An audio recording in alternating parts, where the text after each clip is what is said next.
Hey Fight fans, I'm Sarah Davis and you're watching Fight News Now Extra. Coming up next, find out who's getting a ONE FC title shot, get a look at Dana White's surgery, and Anderson Silva has a new challenger. We'll bring our MMA panel on to break it all down, so stay tuned as we get started.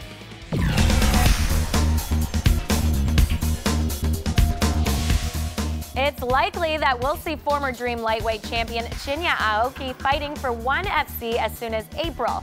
But not only that, he's getting a shot at the lightweight belt against current champion Kotetsu Boku.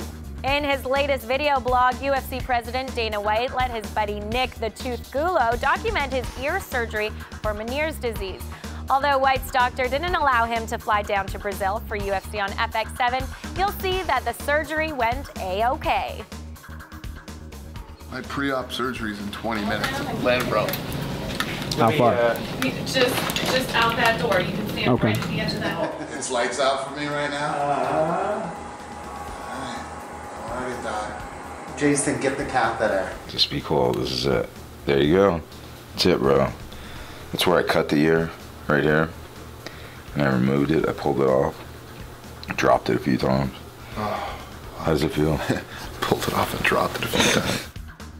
And Rashad Evans is considering dropping down to middleweight to face the division's champ Anderson Silva. Evans will first fight Antonio Rogerio Nogueira at UFC 156 on February 2nd and said after that bout, if the opportunity presents itself, he'd love to fight for the 185 title and thinks he can beat Silva.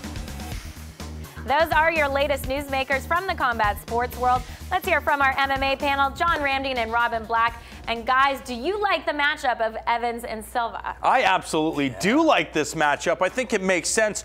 Actually, what I think makes sense is if you have a star, whether it be Rashad Evans at 205 pounds or Rashad Evans at 185 pounds, give these guys the best, most competitive, the most intriguing matchups you can make. And I think you'll see more stars emerge.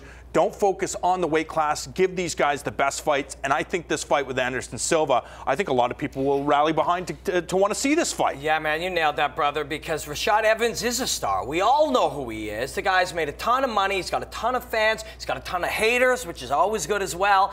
And, you know, everywhere he goes, he's a top-level UFC fighter. We had him in here. You did a toe-to-toe with him.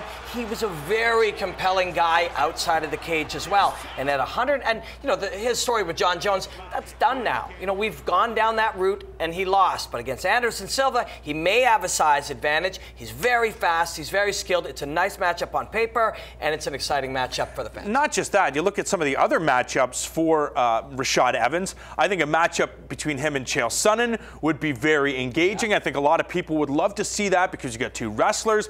Both guys do a great job of talking smack, and they're both proven competitors. So I think if you look at those divisions, I think there's a lot of fights for Rashad Evans. Exactly. Let's see Hector Lombard fight him, you know? Yeah, definitely. A fight that we've got to talk about from the 185-pound division. It took place last weekend. Michael Bisping taking on Vitor Belfort, and everybody, including myself, believed that this was Michael Bisping's fight to win. I think I said it was a guaranteed victory because I thought Michael Bisping wanted it more. I thought he'd be able to break Vitor, but we saw a different Vitor, a guy who threw some new wrinkles into his game, or added some new wrinkles with that high kick. He just exploited kind of a weakness. Bisping didn't, because we saw Belfort throw a couple of those kicks.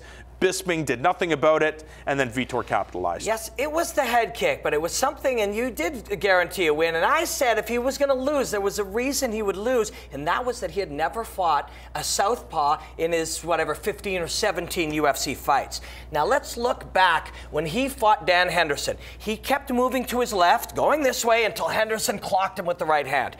Everybody talked about the fact that he moves into the power hand. What does he do? He starts amending his training so he moves to his right away from the power hand. But now you're moving to your right into the power hand, or in this case, the power foot of the southpaw. And as the fight wore on and as he was under pressure, he started going back to what has been ingrained into him, which is moving to his right. And you move to your right and you slip that straight left hand and you pop your head out into a kick. All night long, Vitor was setting that up. He was planning to either hurt him with the straight left hand or the left head kick, and it was because he had never fought a southpaw. It was fascinating to see it come together. Vitor Belfort throws a wrench into the 185-pound rankings, and I mean, I would love to see a rematch with him and Anderson Silva. It doesn't seem like right now that he's interested in that fight. He's more concerned, I think, with going back up to 205 pounds. But Vitor Belfort, another one of these guys, he is of superstar caliber. Give him the most interesting matchups you can, whether that's at 205 pounds or 185 pounds, because you mentioned it, a fight between Hector Lombard and Vitor Belfort. I think people would just die to see that. Yeah, for sure. And I think Luke Rockhold has been mentioning calling him out recently.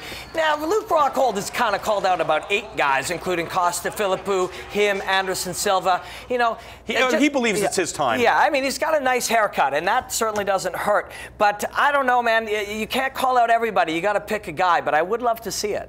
When you think about 205 pounds for Vitor Belfort, does it make sense for him to go up there? Yes, Pollock and I mentioned the fact that he's a little bit older now. This guy's been around the game for so long.